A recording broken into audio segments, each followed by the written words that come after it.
Maaga ang call time namin kasi nga kami ay bridesmaid ako, si husband naman ay groomsman.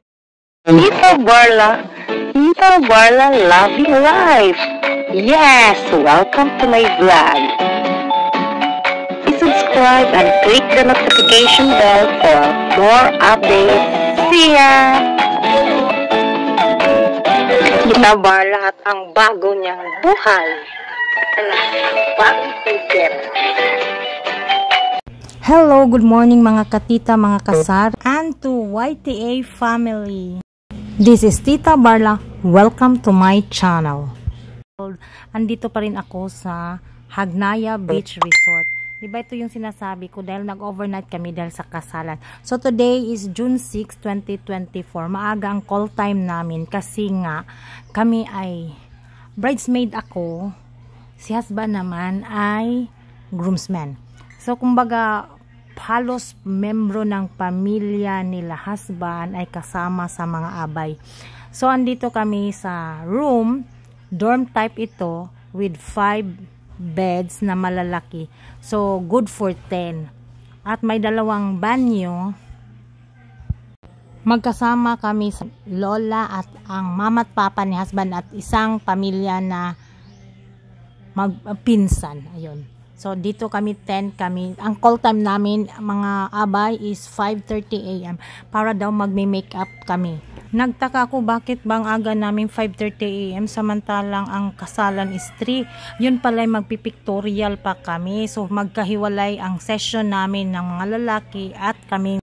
Abay pagkatapos na nag-breakfast namin mga 7:30 umulan ng malakas. So ang mga lalaki nag-umpisa ng 8:30 after the ulan. Kaming mga babae hindi pa kasi nagme-makeup pa yung iba.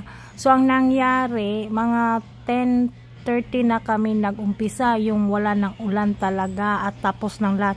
Sobrang init na init. Tapos habang nagpipictorial kami, Diyos ko, ayan ang sinag ng init. Kung may chance kaming makasilong sa mga puno-puno talagang ginawa na namin yung time na yun. Mabuti pa yung sa mga lalaki kasi napaaga sila. Sa amin mga babaeng init-init pero kinikerry namin, tawang-tawa kami kasi pagsasabi ng photographer na smile kayo, kunyari chika-chika, ang ichichika namin na smile tayo dapat kasi ang mahal-mahal nito dapat naging ganun para bang ang tawa daw, ang smile is natural na natural. So pag nagsinasabi namin mahal ang bayad nito, so nagtawanan kami lahat.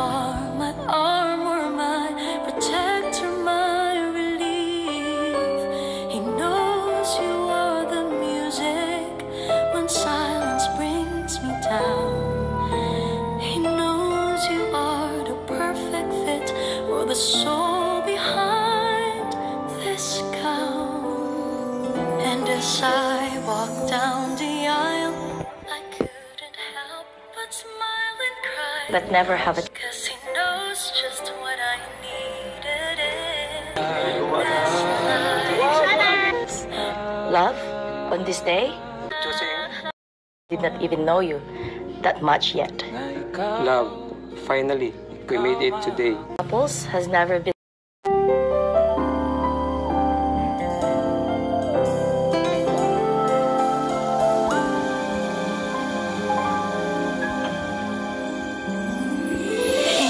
It's you I pray for. He knows it's you I pray with. He knows you are my armor, my protector, my relief. He knows you are the music when silence brings me down. He knows you are the perfect fit for the soul behind this gown. And as I walked down the aisle, I couldn't help but smile and cry. 'Cause he knows just what I needed in this life. All we know is he knows, and we follow his direction. Even though life is short, we'll share forever in salvation. first met, I never thought would change my life forever. We will let His will be done. Yes, He knows that I am yours and you are mine. He knows you are my power when I'm feeling weak and sick. He knows To love you as you love me, I vow to be your best friend, best enemy, and confidant. I vow to fight with you as we face hardships and pain with our hope. you are my harbor that is just within arm's reach. He knows us even better than we ever know ourselves. He knows that we have differences, but He pulls us back in place. When the roads we take get rough, He knows that we can steer them back, and He's ever there to help us clear the path.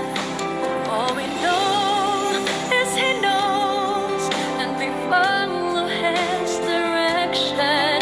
Even though life is short, we'll share forever in salvation. Through this life and beyond, we will let His will be done. 'Cause He knows that I am yours and you are mine.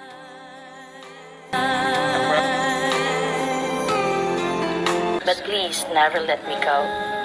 I will love you. We have made some mistakes, but He's there to tell.